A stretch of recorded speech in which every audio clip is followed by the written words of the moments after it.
Hi, I'm Niklas Hallin and this is the Mekani Dev vlog. Today it's just a quick little update because I want to show you a cool new character that I just added to the game. So I thought I'd record while playing again, which is something I haven't done in a while. So let's see how this goes.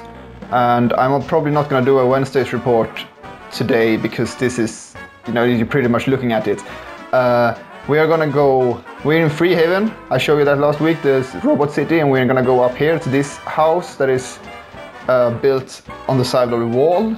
And I'm gonna show you something cool. So let's enter. And here it is. I should probably add some more furniture and stuff in this room. But yes, this robot looks like an arcade machine. And the face is animated. It has a few like sprites for his face. Like I was thinking about doing it with a few polygons that I would slide back and forth with bones, but then you would have a completely smooth interpolation. So instead I made these 8 different faces, and then it flips between them in like 4 frames per second, which gave a really interesting effect, right? But let's talk to it. Welcome! If you can defeat me in a little game, you will win 50 coins. First one to get more than 3 points is the winner. Let's play. And now that we start playing with this guy, you get this. Alright, and I can steer my racket, bat, whatever it's called, and then I can start the game. And now I have to... Nope, okay, I'm probably not gonna win this time because I'm talking to you, but it is possible to win. You can bend the ball a bit if you come at it at a high... Like it inherits the vertical velocity of your bat, I think. I'm gonna lose. Yeah, that's a bend. See, that works. The opponent tries to follow the ball, but it has a limited max speed. So if you manage to trick it away, there you go. You can get it to miss. Or not. And this, it took me like an evening to program this, because obviously it's pretty simple, and I mean the art for it is just, it's nothing. But it's made entirely with the Unity interface system. So it's actually, it does a lot of mathematics in the background, calculating the positions for the balls and everything, and then I lost. There you go. And then it just displays the graphics in the interface, laying next to the freaking health bar, you know. So you never actually have collisions or everything. It just checks whether or not you are in a position where the ball would bounce.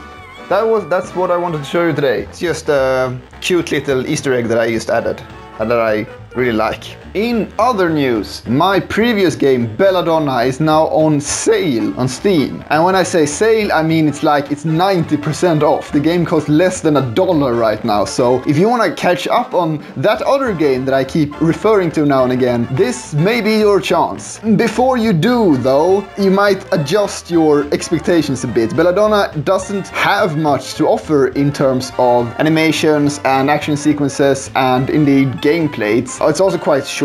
You can probably play through it in under an hour. One way to approach this game is through a review I read a while back. And I want to note for the record that most reviews were indeed quite positive, but this one, it really wasn't, and it stood out a bit. The reviewer essentially said, "This game is absolute shit." So, you know, thank you.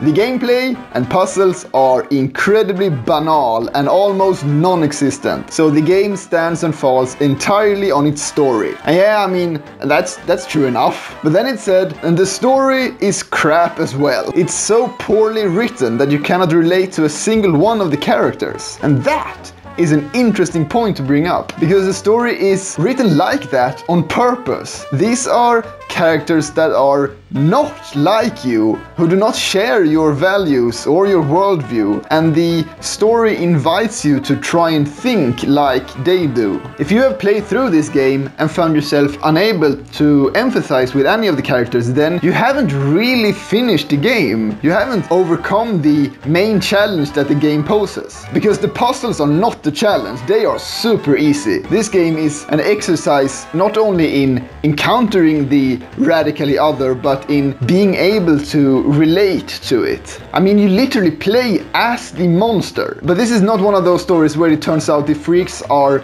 just like you and me if you just give them a chance. No, Belladonna is a story about how many different ways there are of being a person, and how dehumanizing it is when others fail to recognize your personhood and start seeing you as like an item. But it is my first major game after all. The elephant game is much more elaborate and well crafted, but the single most important reason why it is possible for me to make the elephant game now is that I made Belladonna before it. I can't even begin to list all the invaluable things that you learn just by pushing your first game all the way to completion. And that is all for today's episode, but stay tuned for next week when I will be back. If you want to, you can subscribe to this devlog series on Patreon or directly on YouTube, and you can follow me on Twitter for quick updates. Thank you, and I will see you next time.